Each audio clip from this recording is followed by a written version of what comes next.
पठन पाठन के सहभागियों को मैं सावन कुमार नमस्कार करता हूं। आज के पठन पाठन में मैं लेकर आया हूं हिंदी व्याकरण मंथन की चर्चा संख्या 29। चर्चा संख्या 29 पर चर्चा करने से पहले मैं आपको बतला दूं कि हमने एक मुहिम जारी किया है, शुद्ध हिंदी बोलो, शुद्ध हिंदी लिखो। उसके लिए हमने हिंदी व्याकरण मंथन को छोटी छोटी चर्चाओं में बांट करके ऐसे बहुत सारे नियम दिए हैं जिन नियमों का एक ही मूल मंत्र है। उस मूल मंत्रों को याद रख करके हम हर प्रकार के वाक्यों का शुद्ध रूप दे सकेंगे। तो आइए आप हमारे मुहिम में शामिल होइए और शुद्ध हिंदी बोलिए और शुद्ध हिंदी लिखिए। तो चलिए अब हम चर्चा करते हैं कर्म और क्रिया के मेल संबंधी नियम क के उपनियम 2 पर।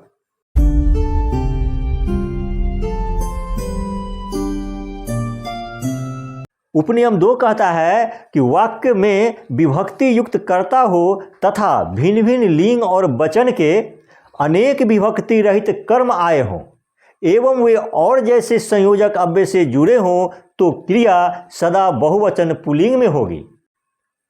कहने का मतलब है कि वाक्य में जो कर्ता है वो विभक्ति युक्त हो, लेकिन कर्म जो है सो विभक्ति रहित होगा और वह विभक्ति रहित कर्म एक से अधिक संख्या में होंगे और वे और द्वारा जुड़े हुए होंगे तो क्रिया बहुवचन पुल्लिंग रूप में होगी। कब? जब विभक्ति रहित कर्म भिन्न भिन्न लिंग वचन के होंगे तब। अगर एक ही लिंग वचन के होंगे तो उसी लिंग के बहुवचन में। जैसे मैंने एक गाय और एक बैल खरीदे।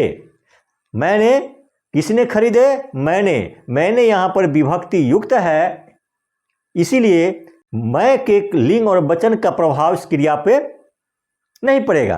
अब हम विभक्ति रहित कर्म की तलाश करते हैं। क्या खरीदे? तो एक गाय और एक बैल।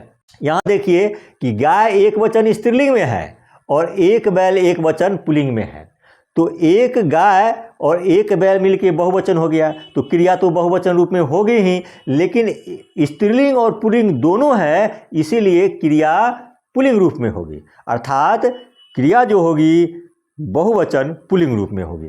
उसी को संक्षेप में लिखा है, विभक्ति रहित स्त्रीलिंग कर्म और विभक्ति रहित पुल्लिंग कर्म जब और से जुड़ा हुआ है तो पुल्लिंग बहुवचन रूप हुआ। उसी तरह से मैंने एक बैल और एक घोड़ा खरीदे। कौन खरीदे? मैंने यहाँ पर विभक्ति युक्त है, इसीलिए मैंने का लिंग और वचन का प्रभाव इस क्रिया पे नहीं पड़ेगा। अब हम विभक्ति रहित कर्म की तलाश करते हैं। क्या खरीदे? तो एक बैल और एक घोड़ा। एक बैल भी पुल्लिंग है और एक घोड़ा भी पुल्लिंग है, तो पुल्लिंग ही हुआ और एक एक मिलके बहुवचन हो गया, इसीलिए क्रिया बहुवचन पुल्लिंग रूप में होगी। वही दिया है खरीदे। दे जो है सो बहुवचन का प्रतीक है और पुल्लिंग का प्रतीक है ये। उसी को संक्षेप में लिखा है, विभक्ति रहित कर्म जब पुल्लिंग हो और विभक्ति रहित कर्म पुल्लिंग हो और वह और द्वारा जुड़े हुए हों तो उस वाक्य की क्रिया बहुवचन पुल्लिंग रूप में होगी।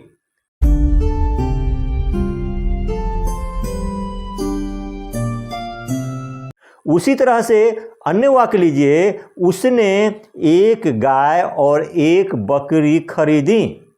किसने खरीदी? तो उसने यहाँ पर विभक्ति युक्त है, इसीलिए क्रिया उसने के लिंग और वचन के अनुसार नहीं होगी। अब हम कर्म की तलाश करते हैं, विभक्ति रहित कर्म की तलाश करते हैं। क्या खरीदी? तो एक गाय और एक बकरी। एक गाय यहाँ पर क्या है? एक वचन स्त्रीलिंग में है और एक बकरी भी एक वचन स्त्रीलिंग में है, तो एक एक बहुवचन और स्त्रीलिंग, इसलिए बहुवचन स्त्रीलिंग रूप में क्रिया होगी। वही है खरीदी, अनुस्वर देने से बहुवचन और ई कारांत जो है सो स्त्रीलिंग का प्रतीक हो गया, इसीलिए एक गाय और एक बकरी के लिए खरीदी बहुवचन स्त्रीलिंग क्रिया का प्रयोग किया गया है। उसी को संक्षेप में लिखा है, विभक्ति रहित स्त्रीलिंग कर्म और विभक्ति रहित स्त्रीलिंग कर्म जब और से जुड़े होते हैं तो बहुवचन स्त्रीलिंग क्रिया होती है।